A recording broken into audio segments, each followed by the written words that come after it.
ಅಂಕೋಲಾ ತಾಲೂಕಿನ ಅಲಗೇರಿಯಲ್ಲಿ ಉದ್ದೇಶಿಸಲಾದ ವಿಮಾನ ನಿಲ್ದಾಣ ಯೋಜನೆಗೆ ವೃದ್ಧ ಮಹಿಳೆಯ ಮನೆಯೊಂದನ್ನು ಹೊರತುಪಡಿಸಿ ಉಳಿದೆಲ್ಲ ಜಮೀನು ಭೂಸ್ವಾಧೀನಗೊಂಡು ಪರಿಹಾರ ಸಿಕ್ಕಿದೆ. ಆದರೆ ಒಂಟಿ ಮನೆಯಲ್ಲಿರುವ ವೃದ್ಧ ಮಹಿಳೆಗೆ ಮಾತ್ರ ಸರ್ಕಾರಿ ಪರಿಹಾರದಿಂದ ವಂಚಿತರಾಗಿದ್ದಾರೆ. ಇದರ ಸ್ಪೆಷಲ್ ರಿಪೋರ್ಟ್ ಇಲ್ಲಿದೆ ನೋಡಿ. ಹೌದು, ಅಂಕೋಲಾ ತಾಲೂಕಿನ ಅಲಗೇರಿಯ ನಿವಾಸಿಯಾದ 85 ವರ್ಷದ ವೃದ್ಧೆ ಸರಸ್ವತಿ ದೇವಪ್ಪ ಶೇಟ್ ಅವರು ಪರಿಹಾರದ ಹಣದಿಂದ ವಂಚಿತರಾಗಿದ್ದಾರೆ. ಅಲಗೇರಿಯಲ್ಲಿ 5.3 ಗುಂಟೆ ಜಾಗ ಹೊಂದಿರುವ ಸರಸ್ವತಿಯವರು ಅಲ್ಲಿಯೇ ಚಿಕ್ಕ ಮನೆ ಕಟ್ಟಿಕೊಂಡು ತಮ್ಮ ಚಿಕ್ಕ ಜಾಗದಲ್ಲಿ ಕೃಷಿ ಚಟುವಟಿಕೆ ಮಾಡಿಕೊಂಡು ಜೀವನ ನಡೆಸುತ್ತಿದ್ದರು.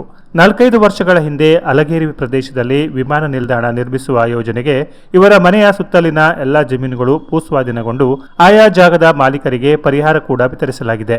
ಆದರೆ ಪರಿಹಾರ ಬಿಡುಗಡೆಯಾದ ಪಟ್ಟಿಯಲ್ಲಿ ಈ ವೃದ್ಧಿಯ ಹೆಸರು ಮಾತ್ರ ಇಲ್ಲದ ಕಾರಣ ಇವರಿಗೆ ಪರಿಹಾರ ದೊರೆತಿಲ್ಲ. ಸರಸ್ವತಿ ಜಮೀನಿನ ಪಹಣಿಯಲ್ಲಿ ಇವರದ್ದೇ ಹೆಸರಿದೆ. ಮನೆ ಮತ್ತು ಜಾಗಕ್ಕೆ ತುಂಬಿದ ತೆರಿಗೆಯ ರಸೀದಿ ಕೂಡ ಇದೆ.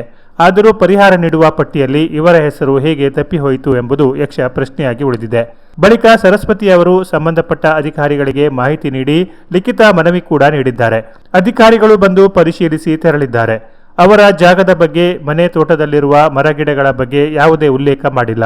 ಈ ಬಗ್ಗೆ ಕುಮಟಾ ಉಪವಿಭಾಗಾಧಿಕಾರಿ ಕಚೇರಿಗೆ ಕಳೆದ 4 ವರ್ಷಗಳಿಂದ ಅವರ ಮಗನ ಜೊತೆಗೆ ಕಚೇರಿ ಅಲಿದಾಡಿದರೂ ಪ್ರಯೋಜನವಾಗಿಲ್ಲ.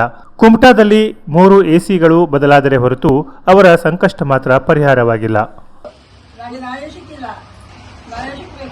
ನನ್ನ ತಾಯಿ 84 ವರ್ಷ, ನನಗೆ ಈಗ 60 ವರ್ಷ.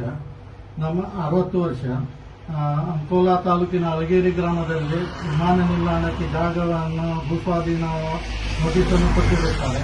ಸರ್ವೆ ನಂಬರ್ 276ರಲ್ಲಿ ಒಂದು ಮನೆ ಇದೆ. ನಂಬರ್ 229, ಮನೆ ನಂಬರ್ 229, ಸರ್ವೆ ನಂಬರ್ ಮನೆ ಇದೆ 229, 276ರಲ್ಲಿ. ಈ ಮನೆಯನ್ನು ಅಧಿಕಾರಿಗಳು ಯಾವ ಕಾರಣಕ್ಕಾಗಿ ಇದನ್ನು ಮಾಚಿದ್ದಾರೆ ಹೇಳಿ ನನಗಂತೂ ಗೊತ್ತಾಗ್ತಾ ಇಲ್ಲ. ಇದರ ಬಗ್ಗೆ ಅಧಿಕಾರಿಗಳು ಬಂದು ಇದನ್ನು ನೋಡಬೇಕಾಗಿ ನಾನು ಕೇಳಿಕೊಳ್ಳುತ್ತೇನೆ. ಮತ್ತೇನೆಂದರೆ, ನಾನು 4 ವರ್ಷದಿಂದ ಅಧಿಕಾರಿಗಳ ಎಸಿ ಕಚೇರಿಗೆ ಬಂದು 4 ವರ್ಷದಿಂದ ಸಾಧಾರಣ ಒಂದು 30-40 ಬಾರಿ ಅದು ಆಫೀಸಿಗೆ ಬಂದಿರುತ್ತೇನೆ. ಯಾವುದಕ್ಕೂ ನನಗೆ ನ್ಯಾಯ ಸಿಗಲಿಲ್ಲ. ಆದ ಕಾರಣ ನನಗೆ ಎಸಿ ಅವರಿಂದ ನ್ಯಾಯ ಸಿಗುವುದಿಲ್ಲ ಗೊತ್ತಾದ ತಕ್ಷಣ ನಾನು ಡಿಸಿ ಅವರಿಗೆ ಮನೆಯವರಿಕೆ ಮಾಡಲಿಕ್ಕೆ ಈ ವಿಡಿಯೋನ ಮಾಡ್ತಾ ಇದ್ದೇನೆ. ಮತ್ತೆ ಏನೆಂದರೆ, ಇದರಲ್ಲಿ ಟ್ಯಾಕ್ಸ್ ಕಟ್ಟಿದ ಪಾವತಿ ಇದೆ 229 ಮನೆ ನಂಬರ್ ಟ್ಯಾಕ್ಸ್ ಕಟ್ಟಿದ ಪಾವತಿ ಇದು ನಾನು ಸಾಧಾರಣ ಒಂದು 60 ವರ್ಷದಿಂದ ಮನೆಯಲ್ಲಿ ನಮ್ಮ ತಾಯಿಯವರು ವಾಸಸ್ಥಾನ ಮಾಡ್ತಾ ಇದ್ದಾರೆ. ಆದರೆ ಯಾವುದಕ್ಕೆ ಪ್ರಯೋಜನವಾಗಲಿಲ್ಲ. ಆದ್ದರಿಂದ ನಾನು ಡಿಸಿ ಅವರಿಗೆ ಕೇಳುವುದಿಷ್ಟೇ, ಈ ಮನೆಯನ್ನು ಮರುಪರಿಶೀಲನೆ ಮಾಡಿ ನನಗೆ ನ್ಯಾಯ ಕೊಡಬೇಕಾಗಿ ಬೇಡಿಕೊಳ್ಳುತ್ತೇನೆ. ಇನ್ನು ಸಂಬಂಧಪಟ್ಟ ಕಚೇರಿಗೆ ಅಲೆದಾಡಿ ಸುಸ್ತಾದ ವೃದ್ಧೆಯು ಅಧಿಕಾರಿಗಳ ನಿರ್ಲಕ್ಷ್ಯದಿಂದ ಮನನೊಂದು ಕುಮಟಾದ ಜನಸಾಮಾನ್ಯರ ಸಮಾಜ ಕಲ್ಯಾಣ ಕೇಂದ್ರದ ಅಧ್ಯಕ್ಷ ಆಗ್ನೆಲ್ ರೋಡ್ರಿಗಿಸ್ ಅವರ ಬಳಿ ತಮ್ಮ ಕಷ್ಟವನ್ನು ಹೇಳಿಕೊಂಡಿದ್ದಾರೆ. ವೃದ್ಧೆಯ ಕಷ್ಟಕ್ಕೆ ಸ್ಪಂದಿಸಿದ ಆಗ್ನೆಲ್ ಅವರು ವೃದ್ಧೆಗೆ ಸಹಾಯ ಮಾಡಲು ಮುಂದಾಗಿದ್ದಾರೆ. ಈ ವೃದ್ಧೆಯ ಸಮಸ್ಯೆಯನ್ನು ಪರಿಹರಿಸುವಲ್ಲಿ ಉಪವಿಭಾಗಾಧಿಕಾರಿಗಳು ವಿಫಲವಾಗಿದ್ದರಿಂದ ಆಗ್ನೆಲ್ ಅವರು ಹಿರಿಯ ನಾಗರಿಕರ ಮೇಲ್ಮನವಿಯ ಅಧ್ಯಕ್ಷರಾದ ಜಿಲ್ಲಾಧಿಕಾರಿ ಲಕ್ಷ್ಮೀಪ್ರಿಯಾ ಅವರಿಗೆ ದೂರು ನೀಡಿದ್ದಾರೆ. ಇಲ್ಲಿಯೂ ನ್ಯಾಯ ಸಿಗದೇ ಇದ್ದಲ್ಲಿ ಹಿರಿಯ ನಾಗರಿಕರ ಟಾಸ್ಕ್ ಫೋರ್ಸ್ ಸಮಿತಿಯ ಅಧ್ಯಕ್ಷರಾದ ಮುಖ್ಯಮಂತ್ರಿ ಅವರಿಗೆ ದೂರು ನೀಡಲಾಗುವುದು ಎಂದು ತಿಳಿಸಿದ ಆಗ್ನೆಲ್ ರೋಡ್ರಿಗಿಸ್ ಅವರು 2007ರ ಸುಪ್ರೀಂ ಕೋರ್ಟ್ ಆದೇಶದ ಪ್ರಕಾರ ಹಿರಿಯ ನಾಗರಿಕರ ಪಾಲನೆ, ಪೋಷಣೆ ಹಾಗೂ ಆಸ್ತಿ ರಕ್ಷಣೆ ಮಾಡಬೇಕು ಎಂದು ಉಪವಿಭಾಗದಲ್ಲಿ ಎಸಿ ಹಾಗೂ ಜಿಲ್ಲೆಗೆ ಡಿಸಿಯವರನ್ನು ಅಧ್ಯಕ್ಷರನ್ನಾಗಿ ಮಾಡಲಾಗಿದೆ. ಹಾಗಾಗಿ ಹಿರಿಯ ನಾಗರಿಕರ ಆಸ್ತಿ ಪಾಸ್ತಿ ರಕ್ಷಣೆ ಮಾಡಬೇಕು ಎಂದು ಮನವಿ ಮಾಡಿದರು. ಇವರು ಸರಸ್ವತಿ ನೀಲಕಂಠ ಶೇಟಳೆ 80 ವರ್ಷ ಮೇಲ್ಪಟ್ಟಾಗಿದೆ ಇವ್ರಿಗೆ. ಇವರು ತಮ್ಮ ಯಾವುದು ಅಂಕೋಲಾ ಅಲಗೇರಿ ವಿಮಾನ ನಿಲ್ದಾಣ ಸಲುವಾಗಿ ಇವ್ರದ್ದು ಅಲ್ಲಿ ಜಾಗ ಇತ್ತು, ಜಾಗ ಮತ್ತು ಮನೆ ಇತ್ತು. ಇವರು ಸರ್ವೆ ಮಾಡಿದಾಗ ಇವ್ರ ಮನೆನೇ ನಾಪತ್ತೆ ಮಾಡಿದ್ದಾರೆ. ಮನೆ ಇದೆ, ಎಲ್ಲ ಇದೆ. ಬಟ್ ಇವ್ರಿಗೆ ಅಲ್ಲಿಂದ ಒಂದು ಆ ಸವಲತ್ತು ಇವರು ಅಲ್ಲಿ ವಂಚಿತರಾಗಿದ್ದಾರೆ. ಎಲ್ಲರಿಗೂ ಪರಿಹಾರ ಸಿಗ್ತಿದೆ, ಬಟ್ ಇವ್ರು ಏನೂ ಇಲ್ಲ, ಮನೇನಿಲ್ಲ ಅಂತ ಮಾಡಿದ್ದಾರೆ. ಇವರು ಕುಮಟಾ ಎಸಿ ಕಚೇರಿ ಕಳೆದ 4 ವರ್ಷ ಅಲ್ದಾಡ್ತಾ ಇದ್ದಾರೆ. ನ್ಯಾಯ ಇಲ್ಲ ಇವ್ರಿಗೆ.